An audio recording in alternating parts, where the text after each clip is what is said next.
create a company that's like close to being a fascist, and then like. Okay. How am I? Sorry. Let's go through this. How am I a fascist?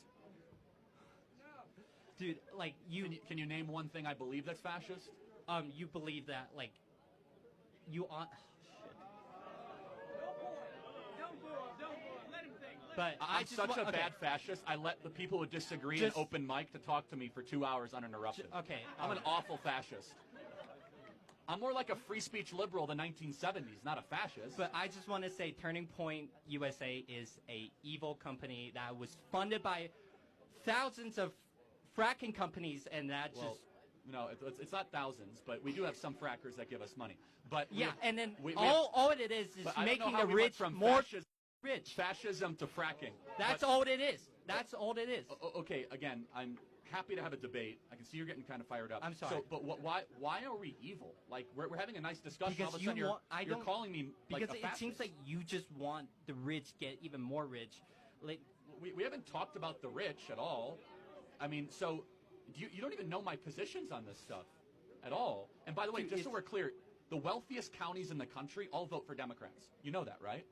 8 out of 10 of the wealthiest counties in the country vote for Democrats. The wealthiest people, absent Elon Musk, are all on the left. Jeff Bezos, George Soros, Mark Benioff, Mark Zuckerberg, Laurene Powell Jobs. On the left, yes. The richer you are, the more likely you are to be a Democrat and on the left. Explain that to me, please. The numbers speak for itself. The Democrats are the party of the oligarchy. Can you name one tech CEO outside of Elon Musk that is a conservative? I personally think... Let me think. Peter Thiel? Yeah, that's one. That's one. Larry Page, Google, on the left, worth $120 billion. Sergey Brin, Google, $130 billion on the left. Laurene Powell Jobs, Mackenzie Bezos, Jeff Bezos. If they're on the left, what has they done that was like, quote unquote, to do the left stuff? Well, okay, so Larry Page gives money to left-wing NGOs all the time. Like, if you're on the left, I don't think you will ever be this rich. Well, they are. You know why? Because the left they're not. No, because they're not. The left is a scam.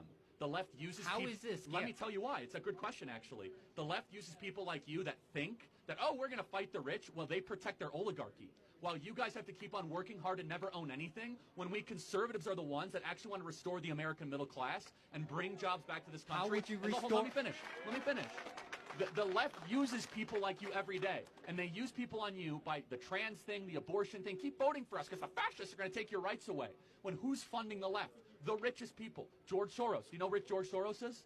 Who is funding? Dude, I have never seen a leftist organization come to campus spreading their propagandas. Well, because the whole university is a leftist organization spreading propaganda. It's liberal. There is a clear-cut difference between a leftist and a liberal. Please make you're that coming right. after this in a good way because I'll just say Democrat politics, okay? Okay. Almost every major, powerful, wealthy person in the country, over $100 billion in net worth, with the exception of one person, Elon Musk, is on the cultural left and gives money to the left. Mark Zuckerberg gave $400 million in the 2020 election to help get Joe Biden reelected through the Center for Technology and Civic Life. Mackenzie Bezos. That helps his case, obviously. He would donate money to his... Oh, okay, but hold on. One second. Mackenzie Bezos with $45 billion, major Biden backer. Laurene Powell Jobs worth $20 billion. Steve Jobs' widow, one of the most radical left-wingers in the Emerson Collective. Mark Benioff from Salesforce worth $12 billion. One of the most radical left-wing guys that you'll see out there. The eBay guy, Omador, one radical left-wing. It's so important for you on the left. You guys are being scammed and gamed because they talk a good game about building the middle class, but it is not the party of democracy. It's the party of oligarchy. And you can go fact-check me tonight. Okay. And you might actually have cognitive dissonance. Type in this. Wealthiest counties in the country. They almost all vote for Joe Biden. Who gives the most political donations to the left? All the wealthy people. Go look up the top billionaires on the Forbes list, the top 100. Only about 10 of them give the Republican, the other 80 give the Democrat, the other 10 don't give at all. It is mind-blowing when you realize the shift in power the last 10 years. Republicans used to be the party of the rich. You know what changed? We nominated a class traitor as our nominee, Donald Trump. As soon as Donald Trump became our nominee, all the billionaires said, we don't want him anymore. He talks about things we don't like. He wants to end the wars, close the border, bring jobs back to this country. We want to keep on supporting a political party that doesn't want any of that stuff. Explain to me how Joe Biden represents the working class in this country. He doesn't. He very much supports the unions. It's a oh, hold on a second. The union or the union bosses? Big difference. The union bosses support and the rank and file love Trump. The UAW loved Trump more than Biden. The carpenters union loved Trump more than Biden. The police union. The point is this, is that the Democrat Party, they are sitting on a house of cards of young activists that truly want to go like crush the rich. And there is some truth to that. Like there's a very rich oligarchy in this country that remains rich and stays rich off of gaming government systems and public policy. And you guys give them a free pass because you think that we're fascists when in reality we're the ones that are actually fighting to destroy the oligarchy the most. All right, last question. Last point. Last question.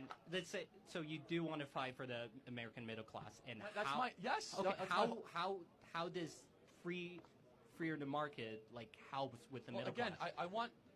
I want precision in free markets, but how does free markets support the middle class? Again, I'm not puritanical, but I think that generally more choices are a good thing.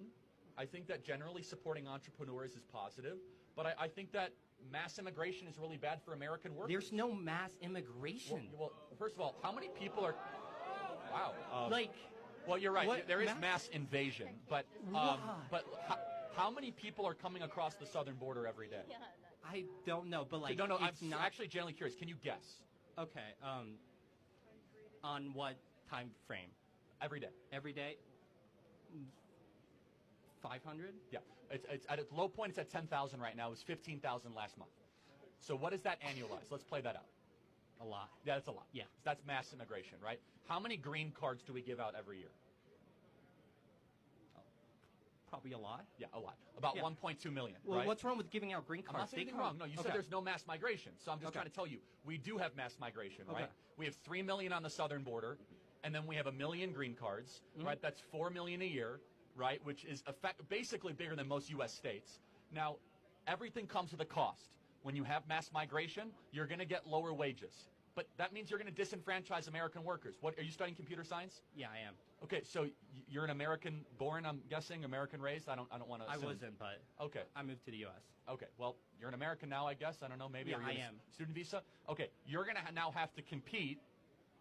You're kind of proving my point, but that's a separate issue. You're now going to have to compete against foreign labor for your computer science jobs. I think we have a moral obligation to American-born workers to give them preference and priority and restrict the labor supply so that our computer science majors can have higher wages, not to have suppressed wages so some tech CEO can bring in a bunch of Indians and suppress their, no, nothing against Indians, but just, bring down their wages. Personally, I just think that, like, if you came to America and then receive a green card, I think you get to work however you want. Like, okay, I think that American-born citizens and then should there be given, shouldn't be a priority because they're American citizens. Well, that's where we're different. I actually think you must have a priority to your own citizens, or else you don't have a government. You have something else. If you don't have a priority to your own people, I don't know what you have. You have a colony, not a country. You're just a big economy.